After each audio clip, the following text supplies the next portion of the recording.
Sakto morning mga kasakto. Mga kasakto, update tayo sa ating batch 4. So batch 4, tanim. Yung batch 3 natin nandyan sa baba. Yan, pangatlo yan. So tira ng bagyong Christine, yan. Tapos lang nadamuhan. So dito is yung batch 4. Batch 4 is nakasidling type o nakasidling tray. So yung lupa is napaka tigas taniman.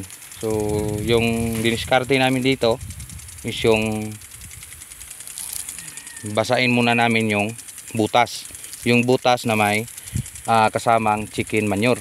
So yung chicken manure is naka pulverize na.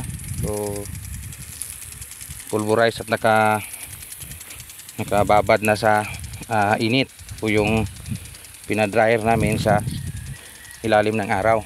So yung result ito. So tapos na yung so ito yung pansin. So sinadya namin basahin for the purpose na malambot yung chicken manure.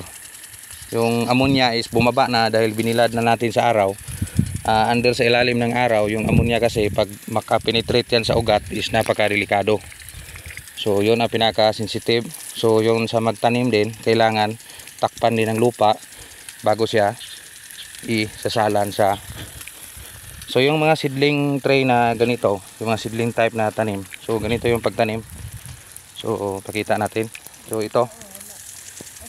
So yun ang kanilang finished product na natanim. Ayan.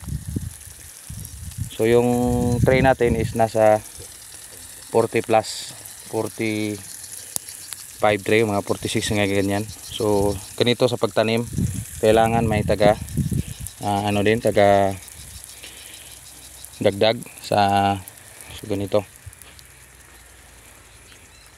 So yung ginawa nila is yung takpan muna yung ipot ng manok bago siya taniman. Ayan. So napakasilan yung mga ganitong organic na gamitin. Kasi kung ma-direct siya sa direct contact siya sa ugat, check 50-50 yung tanim mo. Kung hindi mo ma-maintain ang patubig, hindi mo ma-maintain ang tiyak, matayan. So based on my experience sa pagtatanim namin. So ganito lang. Yan, butas yan.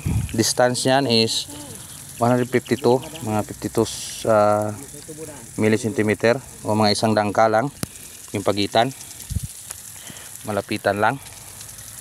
So dito pinag-igihan namin na makonserve yung area kasi napakarami yung ating seedling.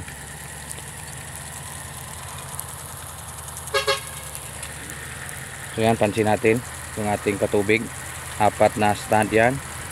Tapos pagdagdag nito is tiyak matakpan yung lupa bago yung seedling na litos. So yan lang muna, konting update dito sa ating area, Canlaon City, Negros Oriental. Still magpasalamat sa bagong subscriber at bago pa lang kapanonood sa ating vlog. Konting tsaga lang, magtanim kayo ng mabuti, nang sa ganun may maani. Salamat, Insakto TV.